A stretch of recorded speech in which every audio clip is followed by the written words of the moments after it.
रामायण से जुड़े 9 रहस्य जिसे आपने कभी नहीं सुना होगा दोस्तों। तो चलिए स्टार्ट करते हैं इस वीडियो को। तो पहला रहस्य है, रामायण के हर 1000 श्लोक के बाद आने वाले पहले अक्षर से गायत्री मंत्र बनता है। तो गायत्री मंत्र में 24 अक्षर होते हैं और वाल्मीकि रामायण में 24,000 श्लोक हैं। अब चलते हैं दूसरे रहस्य की ओर।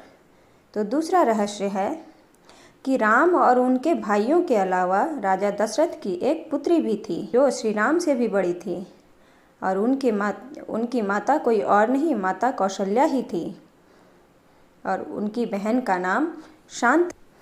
अब चलते हैं तीसरे रहस्य की ओर।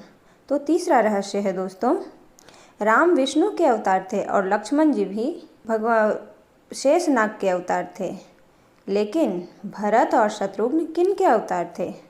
तो भरत और शत्रुघ्न भगवान विष्णु के हाथ में जो सुदर्शन चक्र और शंख है उन्हीं के अवतार थे। भरत सुदर्शन चक्र के अवतार थे और शत्रुघ्न उनके हाथों में शंख जो है उस शंख का नाम शैल शंख है, तो उसी शैल शंख के अवतार थे।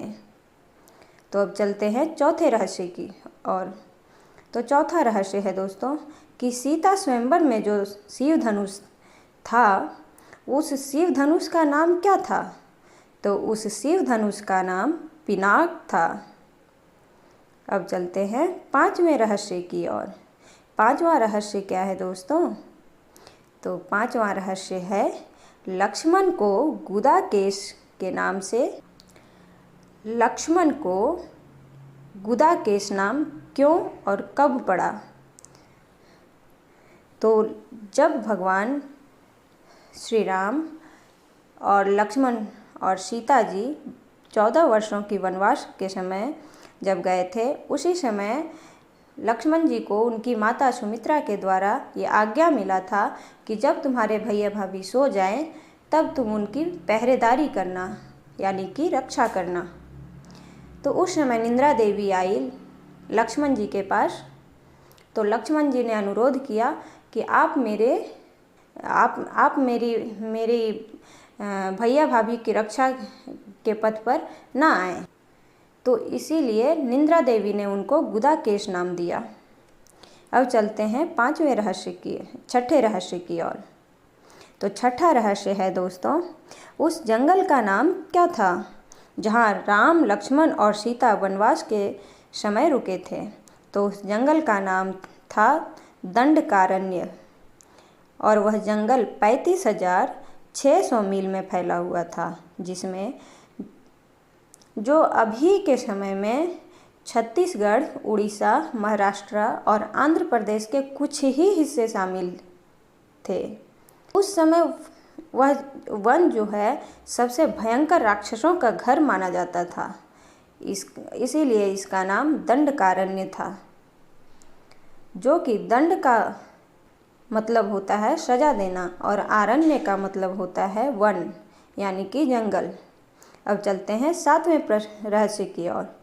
तो सातवां रहस्य है दोस्तों कि लक्ष्मण रेखा का प्रकरण वाल्मीकि रामायण में नहीं है, तो क्या रामचरितमानस में है?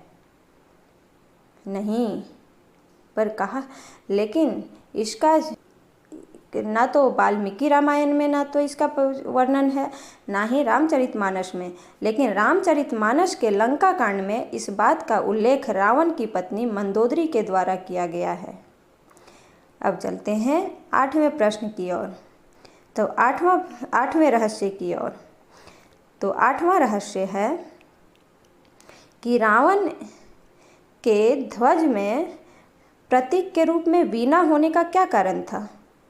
क्योंकि रावण एक बहुत अच्छा वीणा वादक था, जिसके कारण उसके ध्वज में वीणा के रूप में, उसके प्रतीक के रूप में वीणा अंकित था।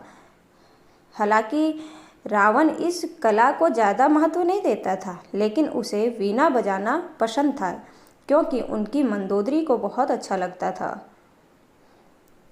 अब चलते हैं अंतिम रहस्य की ओर।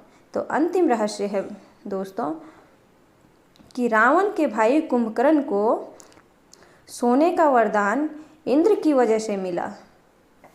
तो कैसे मिला? तो दोस्तों, एक बार कुंभकर्ण बहुत बड़ा यज्ञ कर रहा था।